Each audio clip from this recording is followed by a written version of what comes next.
Welcome. I'm E.G. Marshall, your companion on these journeys we take to the outer boundaries of the unknown. Perhaps the greatest unknown of all is not what exists out there in the nether regions of distant space, but that which beats constantly inside each of us, the human heart. The human heart. It's both a tangible physical organ and also a mysterious, incomprehensible force. Yes, it's the brain that weighs, assays, analyzes, but in the end, it is the heart that decides. And each of us may be surprised by the decision of his heart, because the heart has its own reasons. Our mystery drama, I Must Kill Edna, was written especially for the Mystery Theater by Dann and stars Elliot Reid.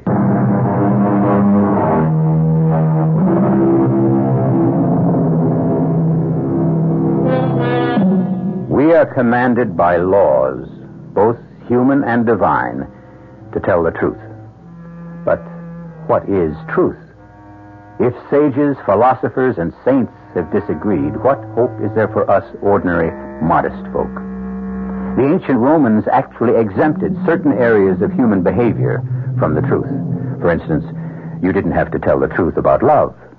And a famous saying of the times was, the gods laugh at the lies of lovers.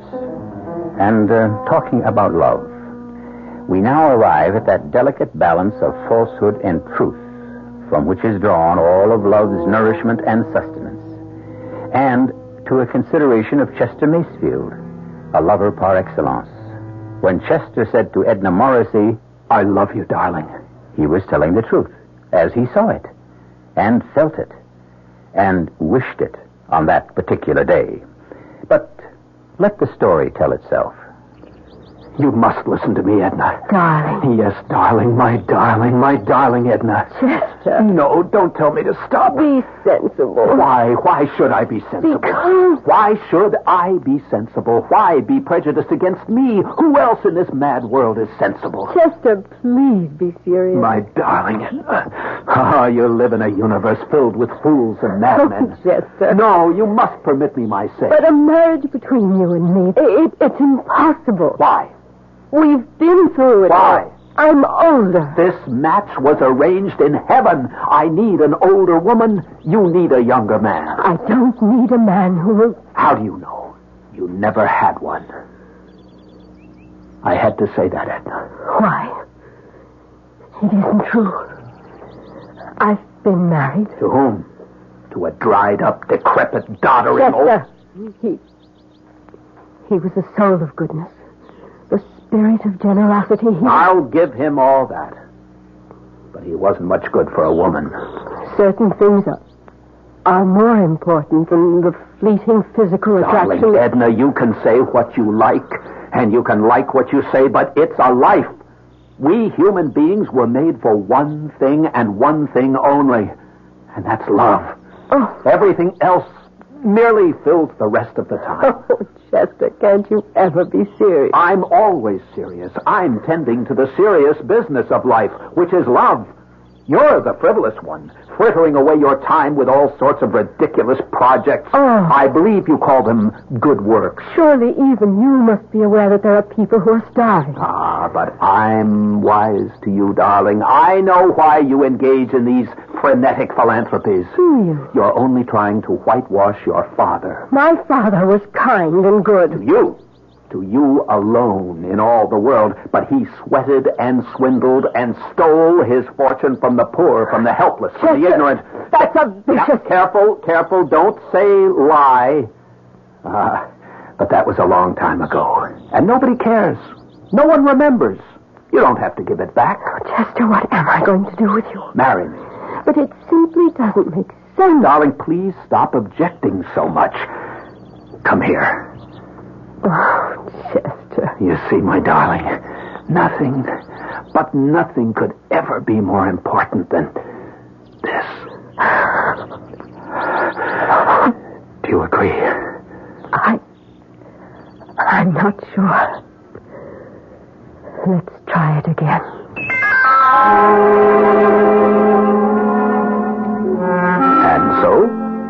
were married.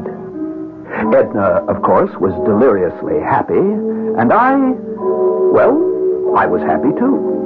It was an exciting, a heady experience for each of us.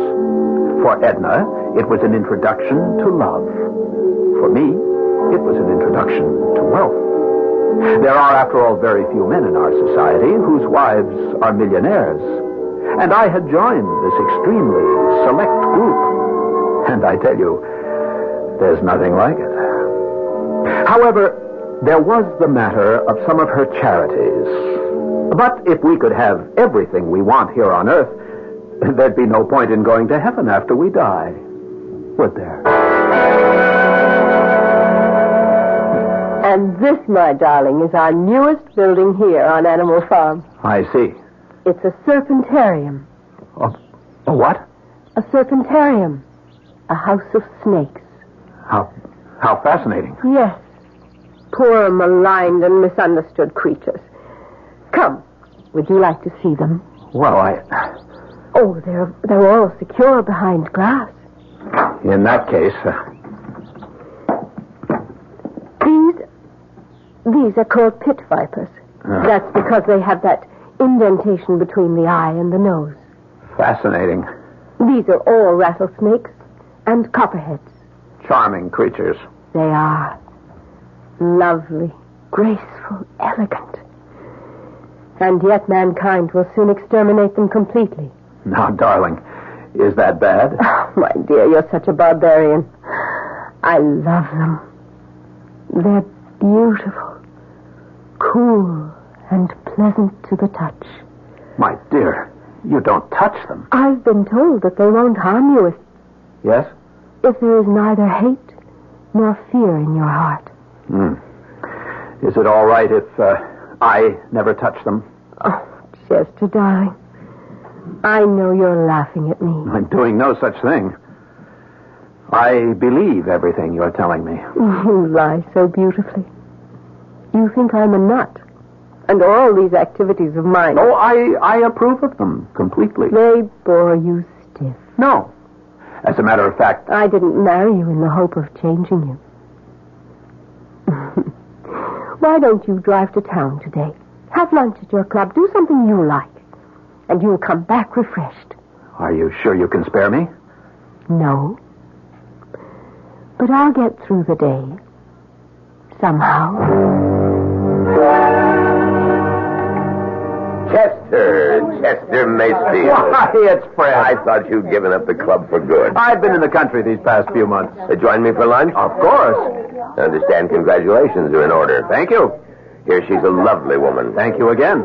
And money doesn't hurt either. That is a low blow. There are no low blows among old friends, only bitter truths. She's 50, and in what we could consider the soft September of her beauty. I'm 40, and I've decided to retire. From what? From love. From love? Precisely. Well, how does one retire Ever from since love? I found out that we were boys and they were girls, love has been my occupation, my preoccupation, my profession. Other men would say, I'm a doctor, I'm a lawyer, a banker, but I would say, I'm a lover. Well, I suppose you were at that. Now I realize that love simply does not exist. It's a snare, a delusion, a swindle. This from you, Chester the lover? The oasis of love is merely a mirage. I will no longer pursue it. But it was always a lie, a lovely lie. Well, since love doesn't exist, I've decided to settle for happiness. You sound as if the two are mutually exclusive. Perhaps they are. Mr. Caswell? Oh, my goodness, I had forgotten all about you. The doorman said you'd be in the dining room, and I said, well, I don't know if I should really interrupt Mr. Caswell when he's discussing important business. Have you had your lunch? Well, An aspiring young actress should never turn down a meal. Even if you had lunch, eat again. You may be out of luck tomorrow. Oh, really, Mr. Caswell? You're so kind. Yes, I know. Chester, this is Suellen Quackenbush. Mr. Macefield Suellen. Hello, Suellen. Are you a theatrical producer, too, Mr. Mason? No, he can't do you any good at all. Turn it off, Suellen. Oh, isn't he terrible, Mr. Mason? Her father saved my life before she was born. a couple of wars ago. Now this one wants to be an actress, so he sends her to see me. For old time's sake, can I do something? Well, he did save your life. Still, it's too much to ask in return. But you are a famous producer, Fred. Oh, what am I going to do with you, Suellen? She's a lovely child, but she can't act for beans. I'm not a child. I'm 23. Let's order lunch. Now, what would you like, Suellen? Well, what is this? Beef bourguignon. Did I pronounce that right? I took a year of French in high school. She looked up from the menu as she spoke, and her eyes met mine. And the very words I had spoken but a few moments before exploded in my brain. That sudden, stabbing shock of recognition when the heart is fatally, but oh so sweetly wounded by a woman's glance. Is this how it happens? Have I been stabbed finally and at length and for the first time in my life by a provincial schoolgirl struggling with French words on a menu? And le soup onion avec croutons and fromage and the calf au lait.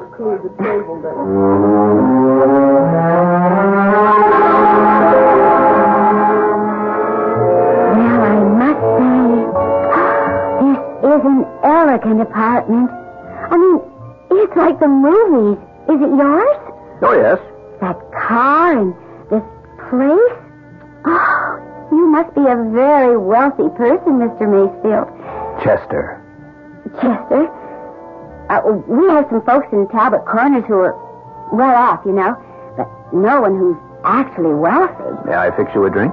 Oh, you don't have to fix my drink. Just open a bottle of pop.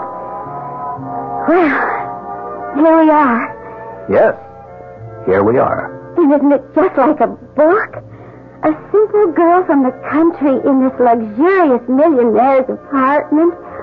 It's like a movie I saw at the Ritz, where they had this... Suellen, Yes? please, shut up. Mr. Macefield. I have something to tell you. I love you.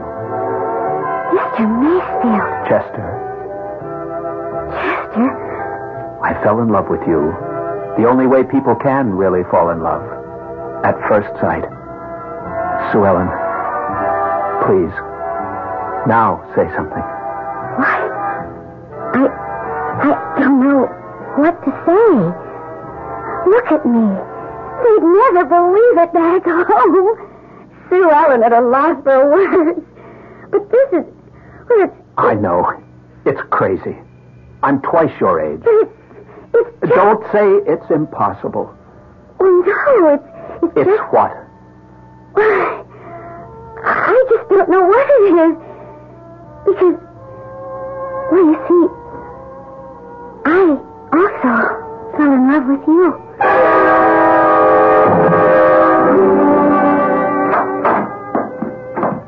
Hello, darling. Am I late for dinner? No, dear. As master of this house, dinner must wait your pleasure. I'm starved. Say, did I see Hallowell's car on the road? Yes, I'm sure you did. What was he doing here? I wanted to sign over some property to you. Oh, now, darling. Well, not very much, just some income. So that you don't have to ask me for money. I think it must be embarrassing for a man. Oh, darling, I don't think it's right for you to... Nonsense. Tell me, did anything interesting happen to you in town? No. It was a rather dull, boring, prosaic day. After all, I wasn't with you.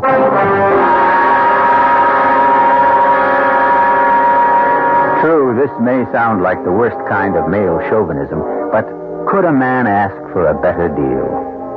A young girl for excitement and romance, a mature woman for stability and financial independence. Sounds great. Looks good. But the problem with a structure of this kind is that the foundations rest on quicksand.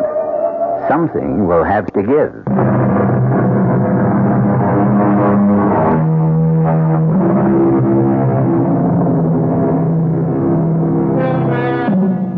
For some people, life is a quest, a pursuit of a goal.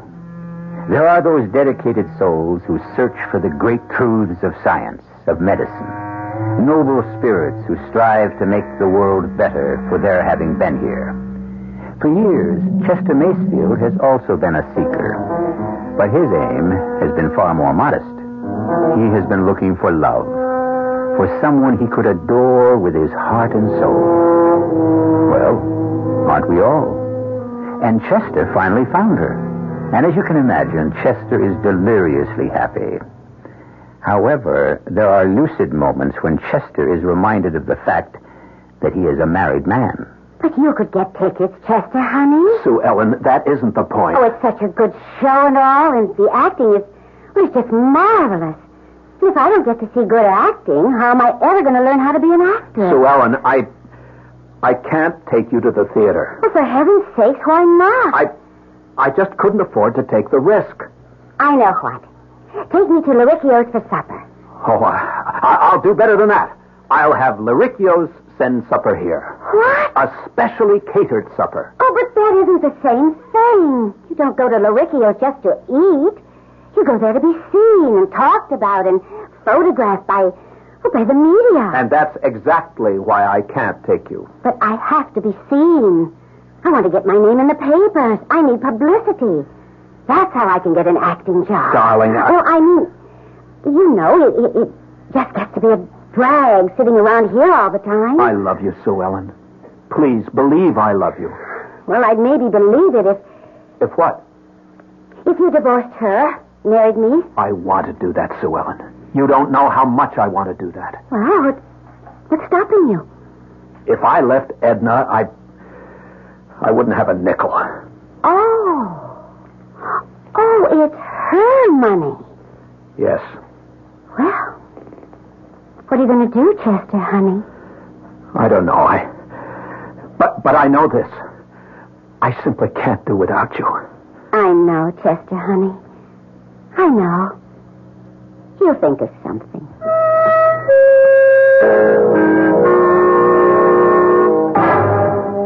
Morning, Mr. Macefield. Oh, good morning, Arnold. Have you seen Mrs. Macefield? Yes, sir. She's over at, over at Snake House. Yes, thank you. Yes, sir. Sure goes for them snakes. I mean, I've been working for that woman, must be 20 years now. I never seen nothing like this. What do you mean, Arnold? Well, I guess she found what she's been aching to support all her life. True underdog. Genuine loser. Somebody nobody loves. That's a snake, hands down. Well, as you know, my wife is a most tender-hearted woman. Oh, she's a saint. I bless her. But, What's that? well, I think you should talk to her. About what? Well, how could I put this? There's a big rattler. They do come large, some of them. But he's just overgrown. Well, what about him? They ain't getting bit by a rattler, no peckneck, but it don't necessarily have to be fatal. You follow this? I can't say that I do. Well, on the other hand, this ugly critter's got fangs at least twice the normal length. One chew out of them and... But what does this have to do with... She's taking a fancy to this varmint. She says to me, oh, Arnold, he's so beautiful. If only I could pet him. So, well, maybe you better talk to her. Maybe I'd better. Yeah, well, after all, she's the only woman.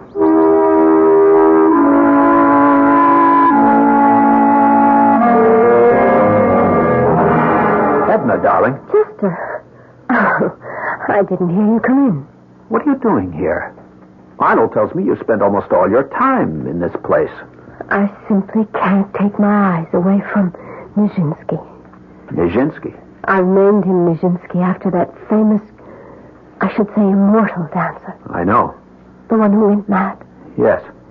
It's my name for him because his movements are like a ballet. Would you agree?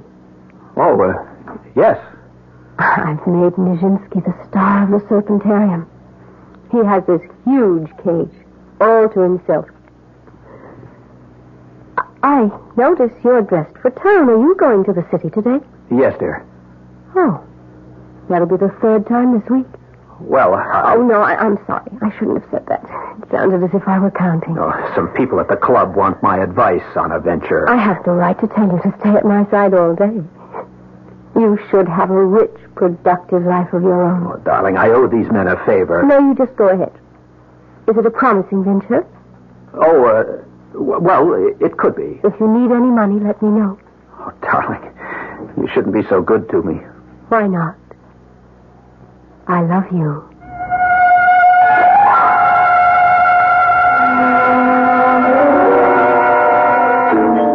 Come in, Angel. It's open. Darling! Oh, it's you. Chester. Well, of course, Chester. Oh, that's a stunning outfit. You didn't have to get all dressed up for me. Well, I couldn't very well call you at your home now.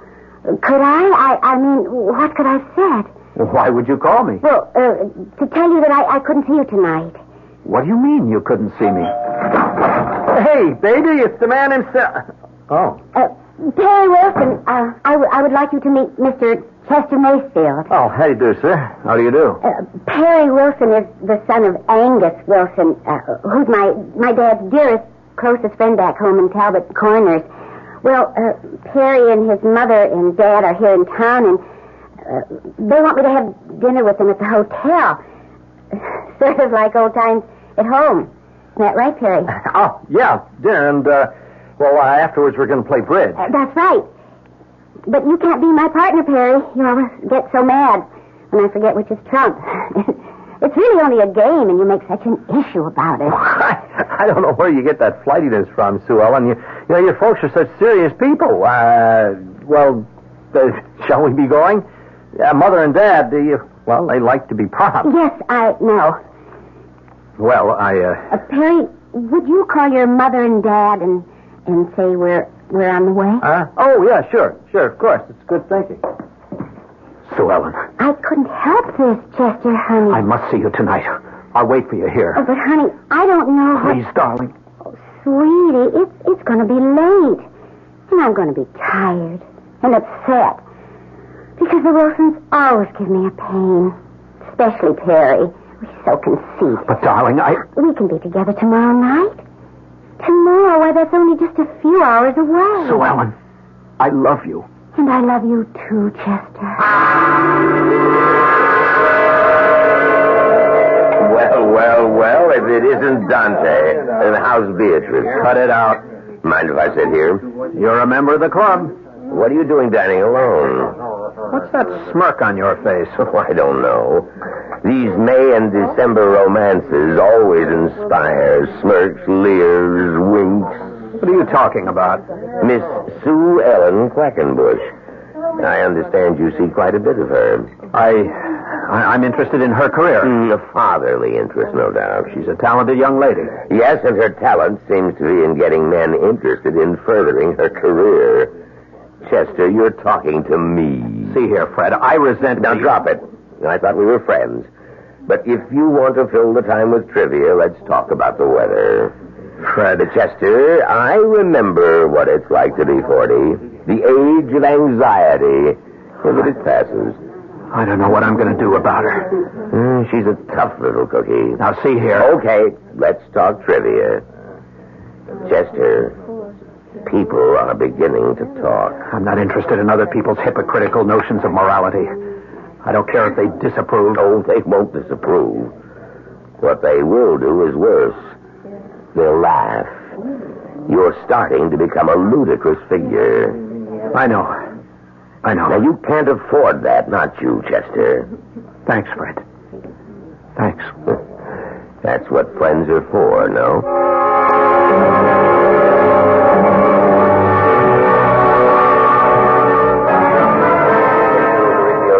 Darling? Chester, I thought you were staying in town. Oh, a change in plan. Oh, what happened? Didn't turn off the television. No, leave it on. Oh, I just became bored with the city and decided to come home. Tell me about your day. Oh, you'd only laugh at me. Tell me about yours. Oh, you'd only laugh at me. Well, I spent the day being hypnotized. Oh? By whom? by Nijinsky. I can just watch him for hours. I see. Have you been here before? What are you watching now? Oh, I don't know. The television was on just while I was reading. I think it's one of those celebrity programs. Oh, it's at Loricchio's restaurant. Have you ever been there? It's an old stamping ground of mine. Everybody. Welcome to Loricchio's, where you meet the stars of yesterday, today, and even tomorrow. If you like. And let's see who's here tonight. Oh, who is this breathtaking little blonde beauty? Wait. Isn't In New York, pursuing a career in the theater, from Talbot Corners, Iowa, Miss Suellen Quackenbush. Hi. Oh, I'm so thrilled, and I feel so humbled to be right here in the middle of all these talented people. Have you made many Chester, friends what's here in wrong? New York? Well, yes, I've made so Chester, many you're so friends. pale. What is it? Are you and Perry Wilson an item? Chester, you're ill. Perry and I an item? Well, Let me that would turn have this been what stupid thing off. item. Now tell me what's bothering you. Nothing. No, dear, I'm afraid something's very much the matter. Just sit down. I'll get you some water. I'll kill her.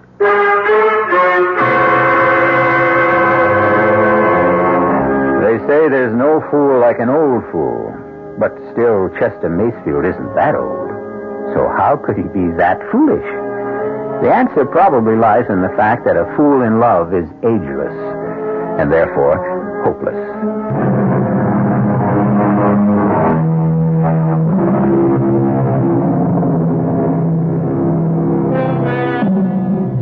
Chester Macefield is speeding into the city with blood in his eye and a .32 caliber pistol in his pocket. Chester Macefield, a man of the world, has been betrayed by a woman, a slip of a girl, barely out of her teens. But she has wounded him, not just in his heart, which after all can recover, but in his vanity, which can never be the same. Chester! You lied to me, Suellen. You lied to me. Now, Chester, honey, I don't have the vaguest notion what you're talking about. I'm so thrilled, and I feel so humbled to be in the midst of all these talented people. Oh, that. Yes, that. Well, honey, just what do you think you can do about it? I can kill you.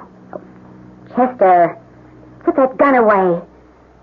Back home, everybody has a gun, and we have all kinds of accidents. I'm going to kill you, Suellen. Why? Why? Because you lied to me. And who says I can't lie to you? What am I supposed to do while you're at home making love to your wife? How am I supposed to feel? What am I supposed to think?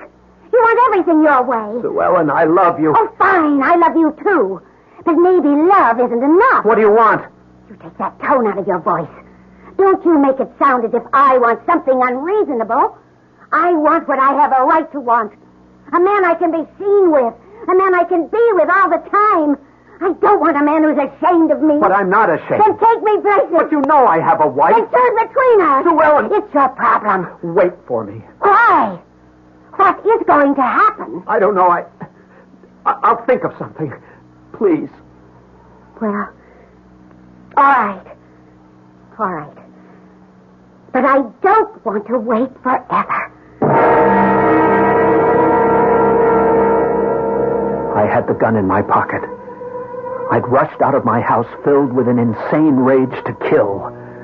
But the moment I saw her, heard her voice, touched her hand, I knew I couldn't. I knew I couldn't kill her. And yet, if I wanted Suellen, I would have to kill Edna. Because, and it sounds so mercenary and mundane, but without Edna's money, I knew that I could never have Suellen. But kill? How do you kill? Murder. Ending the life of another human being. Forever. I couldn't murder Edna. I couldn't. I wouldn't. And yet, as long as Edna lived, I would be forced to do without Suellen. And for me, that would be worse than death. Edna? Oh, good morning, darling. I suppose it's true. What's true? What Arnold tells me, that you spend so much of your time here in the Serpentarium. Oh, I'm just fascinated by Nijinsky. I think we're beginning to communicate. You are? I think what he's trying to tell me is, please don't be afraid. I mean you no harm. Let us be friends. He says that? Well, no, he doesn't say that in so many words. It's the thought that he's trying to communicate. I see. And he is succeeding. Is he? How can you tell? Because each day I become less and less afraid. Oh? And one day, I just know, I'll walk in here and Nijinsky and I will look at each other and smile. And all the fear will be gone from my heart. And I'll be able to say to Nijinsky, come, old friend, why don't we go walking together? You mean you'll actually let him out of his cage? His prison. Why not? He is being shut up there because of the evil that's in my heart, not in his. Well... It'll be the greatest challenge of my life, the test of how I really feel. And I hope to be ready for it. Do you? When? Why do you ask? Well, so that I will be able to lock you up in your room until the foolishness passes. I don't really know when. It could happen to me tomorrow, or next week, or next month, next year, or never. Oh, I shouldn't have said a word to you about it. Darling, I'm your husband, and I love you. And I love you. But two people can never completely become one. There's always a tiny secret place in the heart that... Well, that's my tiny secret place.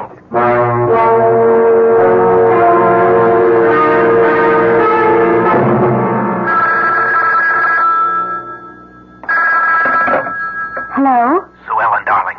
Oh, it's you. Is that the chump? It's the chump. Suellen, darling. Where are you? I'm at home. Oh, you're at home. That's nice. What have you got to say to me? Hang up on him. He pays the rent, remember? I just wanted to tell you, things will be looking up very soon. That's what you said last night. I know. And the night before? Perry, you stop that now. You and I will be married very soon, darling. Have you asked her for a divorce? No, but But what? Perry. I've got something better planned. What could be better? Now, just be patient. How long am I supposed to be patient? Just a little while longer. And what do I do in the meanwhile? Sit around all alone every night? Perry, you're terrible. Suellen, I love you. I need you. Soon, I'll be able to give you everything your heart has ever desired. Tell me you love me. Honey, you know I love you. I have to know that. I have to be sure of that. And now I see what I have to do. Goodbye, darling. I'll be with you soon. Very soon. And I'll be free. Chester? He hung up. Well, let's see, baby. Where were we? Darling, would you mind terribly if I went into the city this evening? Of course not, dear. It's these same people at the club. You know, the ones I told you about. Oh, yes. For some reason, I can't imagine why, they seem to think I have a knowledge of land values. Well, Chester, you are a very capable person. Oh. Well, this thing may run late, so don't wait up for me. I will. I always feel, well, incomplete unless you're in the house with me. I'll always remember how she looked. She was almost pretty when she had that shy smile on her face. But would it be murder? If all I did was help her to kill herself? She had this insane affinity for a lethally poisonous snake. Sooner or later, she would release him from his cage in the mad delusion that he was her dear friend. Would it be murder? No. It isn't murder. Look at him.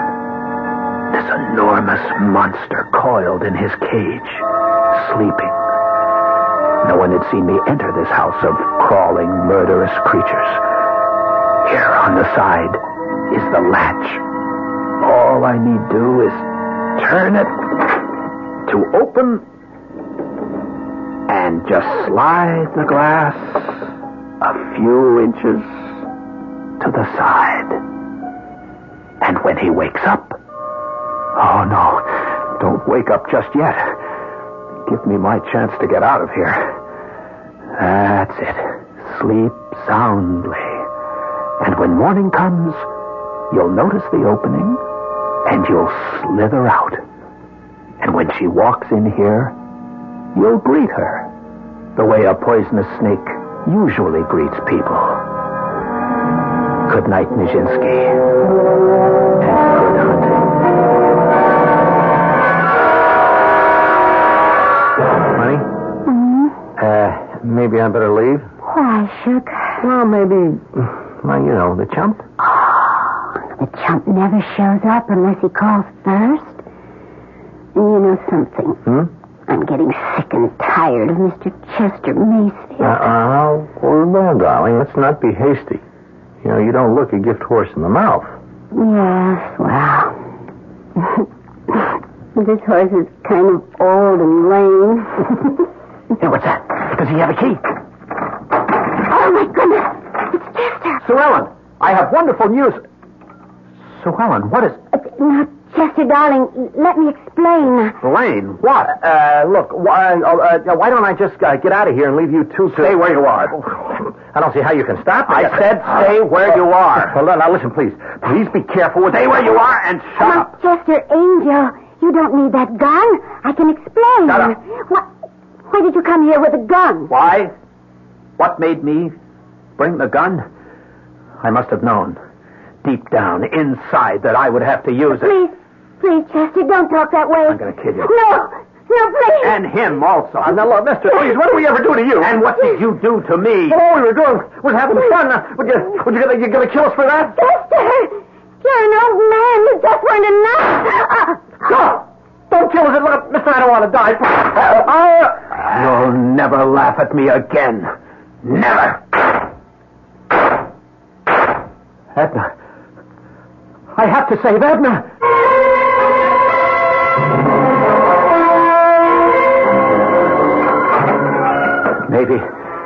Maybe he's still asleep. Maybe he's still in his cage. I'll just slide the glass closed again and lock the... He's out. I'll have to kill him. No. Empty. Keep away from me. Keep away. I can't move. Why can't I move? Keep away. No!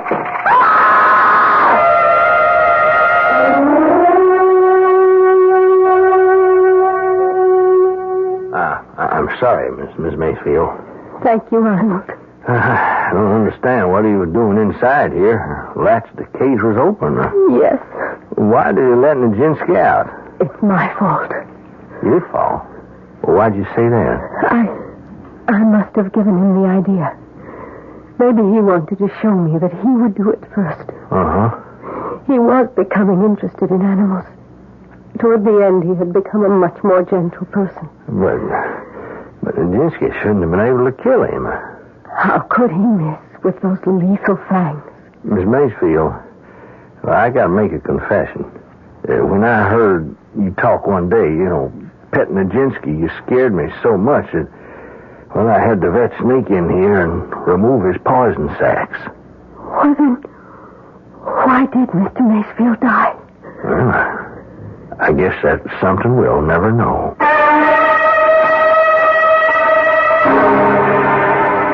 But we know Chester Macefield died because, in so many cases, fear itself is more than enough, especially when it's aided by a guilty conscience. As William F. Cody, better known as Buffalo Bill, used to say, if a man is scared enough of a gun, you can kill him with a blank cartridge. Cast included Elliot Reid, Joan Lorring, Leon Janney, Evie Juster, and Earl Hammond. The entire production was under the direction of Himan Brown. Radio Mystery Theater was sponsored in part by Buick Motor Division. This is E.G. Marshall inviting you to return to our Mystery Theater for another adventure in the macabre. Until next time, pleasant dreams.